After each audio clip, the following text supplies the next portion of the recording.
comprehensive campaigns, capital campaigns, capacity campaigns. Oh my, there's a lot of language and terminology around campaigns, and it can be confusing.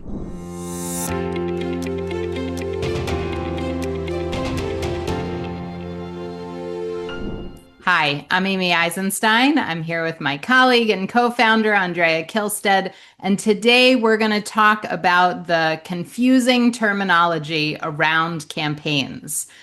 Andrea, we're going to talk about capacity campaigns and comprehensive campaigns and capital campaigns and endowment campaigns. Get us started. Yes. All right, Amy. This is a topic that it has taken me years to sort through and to figure out. So I'm not surprised that other people are confused by it, right, when this language gets bandied around. But let's start right at the top. What do we mean by the phrase capital campaign?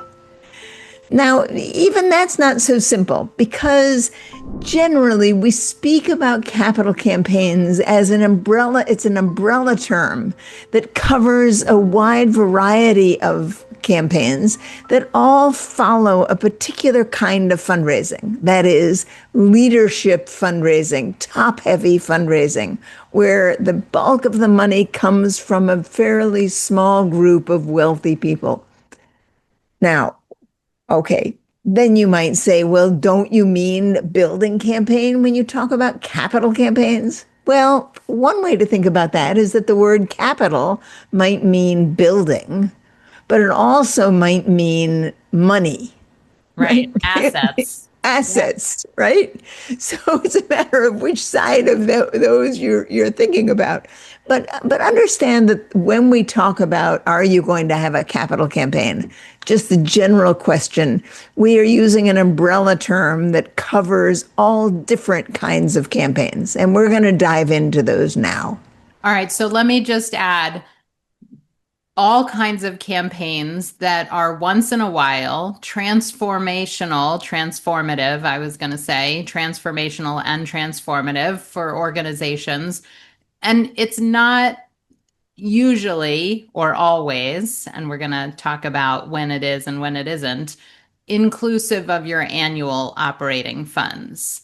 So I'm sure you have much more to say on that topic, but I just want to put out there that it's for a special project. It's for over and above usually your annual operating funds. It's once in a while.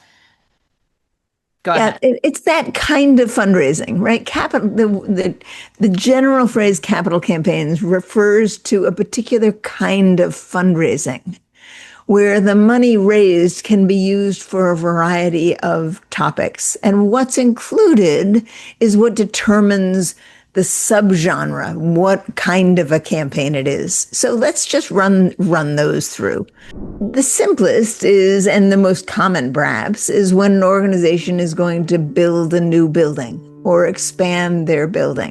That's using the word capital in the sense of expanding your capital for your infrastructure, your infrastructure, that kind of capital. And very often organizations decide they're going to do a campaign because they've run out of space, because their building has been knocked over by a tornado, because their building no longer suits their needs. So they do a strategic plan, and this plan says, yes, we need a new facility.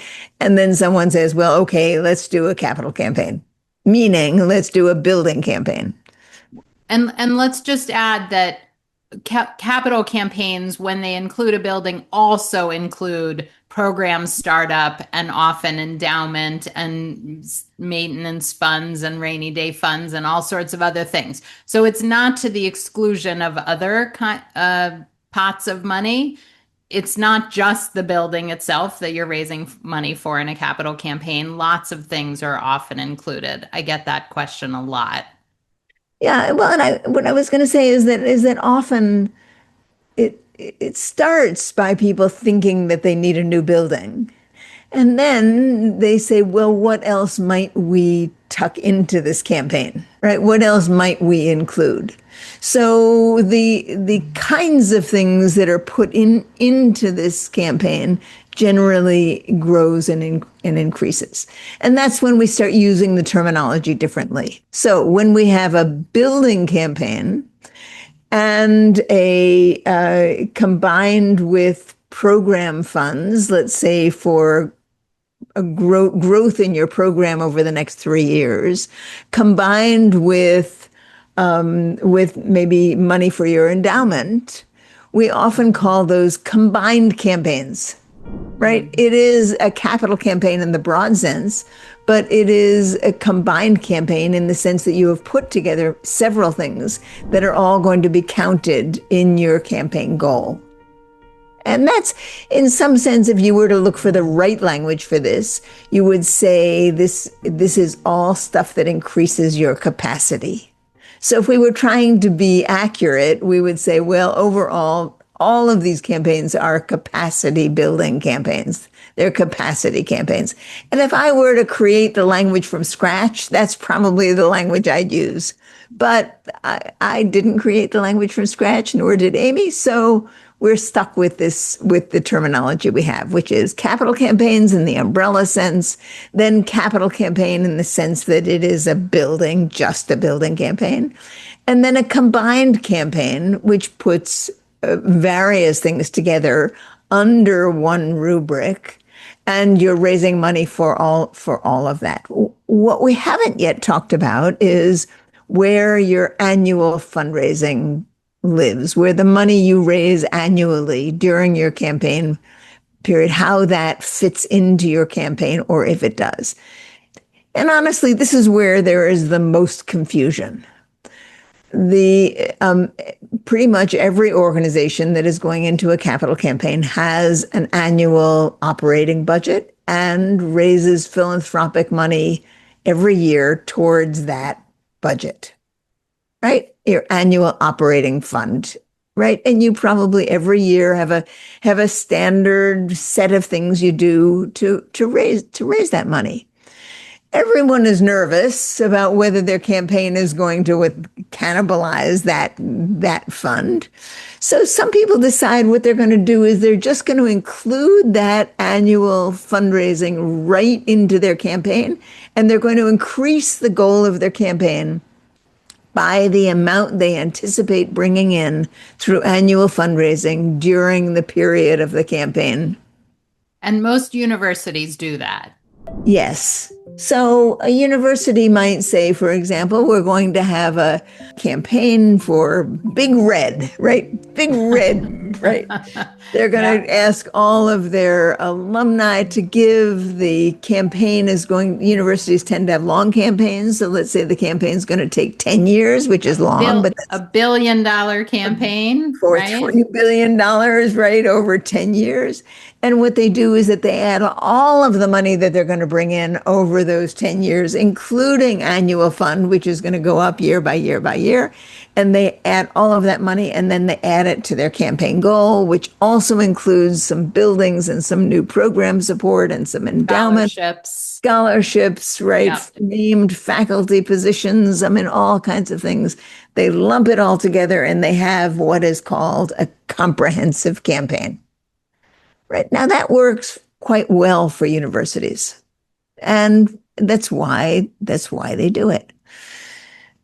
When you are not a university and you're an organization that has a specific mission, the mission is to save the wildlife, to feed the children, to make sick people healthier, to put on theater, right, whatever your mission is, it may make a little less sense to lump everything together, right? Because you don't have the kind of alumni loyalty that Big Red does, right? When Big Red alumni give to their campaign, they're not giving really to this or to that. They're giving to their institution, to which they feel loyalty and identity, and they want the institution to do well and to do better, and they want to be part of it.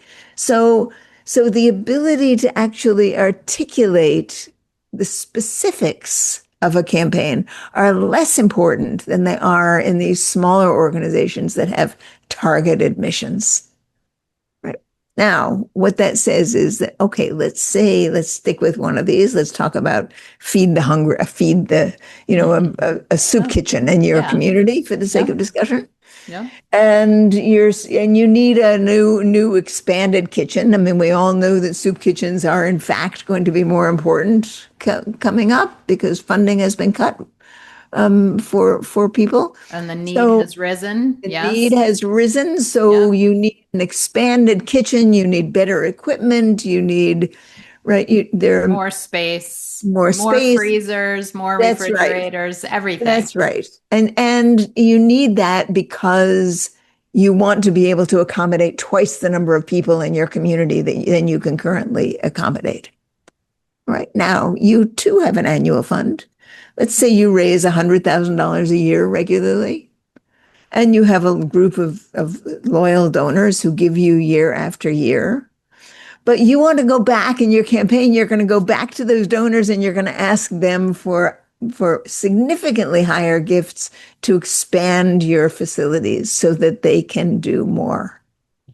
For you, it probably doesn't make sense to lump the annual fund into your campaign. You want to still keep going back to those donors year after year after year, and you want to be asking them for a special gift to do something that is going to make a big difference, a big specific difference in their community. You are probably going to want to do a combined campaign that's going to include the renovations to your kitchen, new equipment, perhaps new programming, perhaps additional staff for your couple, 2 or 3 years of growth, perhaps endowment so you can support the facility for the future. But your annual fundraising is going to be separate. So you're not going to have a comprehensive campaign. You're going to have a combined campaign and you're going to keep your annual funding going year after year, just like you always do. And one of the important reasons to keep it separate is because it really helps clarify things for donors. You can explain to them that you need, first and foremost, them to continue their ongoing annual support to feed the community, the people in the community, as they always have, as you always have. And you're asking for a one time special gift over and above that annual amount to support this one time growth need. And so it's very clear to you at the organization and to your donors and the community what you're doing with the money, what you're asking for, what the ongoing needs are. And it's really clear to people. And I think it's important, certainly when we're working with clients, we try to make sure that everybody can articulate the difference between the ongoing needs and the one time special campaign effort so that donors understand. And, being able to explain that if donors just simply transfer their annual support to the campaign, that doesn't work for an organization. We often use an analogy of a house, right? When you need a new roof, you can't stop buying groceries or paying the electric bill or paying, your sanitation. Those are the annual operating needs of your house. And you still need to put a roof on. And so that's sort of a good analogy to use with board members or donors who are questioning, why can't they just switch their giving from one to the other? It doesn't work that way. Yeah, and people, as I said, people do worry about losing their annual operating funds, their philanthropic funds during a campaign. We actually see just the opposite. We see that when an organization is in campaign mode and they're doing a great job of communicating with their donors and they are talking to their donors about both their annual gift and their campaign gift, that the donors are perfectly happy to continue and even increase their annual gift during the campaign. That we see that again and again, that annual fundraising actually goes up during the campaign period and not down. And the very same donors give two gifts, often at great multiples of what they usually give with an annual in their annual fundraising. And here's why. Here's one of many reasons why. You're clarifying your outreach, you're increasing your communication, you're articulating better, there's more activity, there's better branding and outreach. There's just more communication, more events, more activities during various stages and parts of a campaign. And so people are often confused about why the annual fund would go up during a campaign when you're already asking your donors to give significantly increased gifts. But that's why there's buzz. People are talking about your organization. You're out in the community more. You're talking to more people. So that's why we often see an increase in the annual fund in addition to the campaign dollars that come in. Amy, let me see if I can clarify where people usually get confused. The question is not whether you can talk to your donors about both annual and capital gifts. You do and can and should be talking to those donors about both kinds of gifts. The question is whether you include the amount of money you're going to raise in your annual fund in your campaign goal, or whether you keep the goals separate. And that's what confuses people. In Mm. a university style comprehensive campaign, everything is included in these great big campaign goals. In a local campaign, right, a more targeted campaign, while we talk to our donors about both kinds of giving and wanting both gifts from them, we keep the goals separate, the capital campaign goal and the annual goal. Right. And so those are not comprehensive campaigns because we're not lumping the goals together. It's not that we're not talking about them. It's that just we're not including the annual fundraising in our campaign goal. Excellent. Important differences because when you're talking about a campaign with your board members early on with your leadership team, there is a lot of confusion around capacity campaigns. Are we doing a capital campaign? Are we doing a comprehensive campaign? And so clarifying the language, establishing what you're doing and how you're going to be talking about it, I think is important upfront. So feel free to share this podcast with your team, send it to your board chair, your leadership team, your executive director. Andrea, I think you're putting a clear framework around how to think about these massive fundraising efforts is so important. And I appreciate once again you sharing your wisdom with us. So, Thanks, Amy. all right. Thanks for listening, and we'll see you next time. Bye for now.